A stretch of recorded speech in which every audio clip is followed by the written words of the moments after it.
Friends, আসসালামু আলাইকুম। তোমরা কেমন আছো? নিশ্চয়ই আলহামদুলিল্লাহ অশেষ রহমতে সকলে ভালো আছে এবং সুস্থ আছো।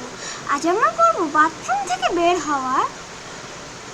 হয়ে এই দোয়াটি পড়বে। মানে এই দোয়াটি আমাদের বাথরুম থেকে বের হয়ে পড়তে হবে। কোন সেই দোয়া? এটা হচ্ছে গুফরানাকা, গুফরানাকা, গুফরানাকা। অর্থ হচ্ছে, হে আল্লাহ, আমি আপনার নিকট ক্ষমা প্রার্থনা করছি।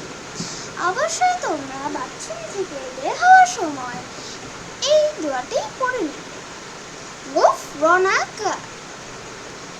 আর ভিডিওটি শেয়ার করে সবাইকে দেখে দিন যে কিভাবে বাথরুমে থেকে বের হওয়ার দোয়াটি পড়ব। গুফরানাকা। আর অর্থটাও বলে দিলেন। আল্লাহ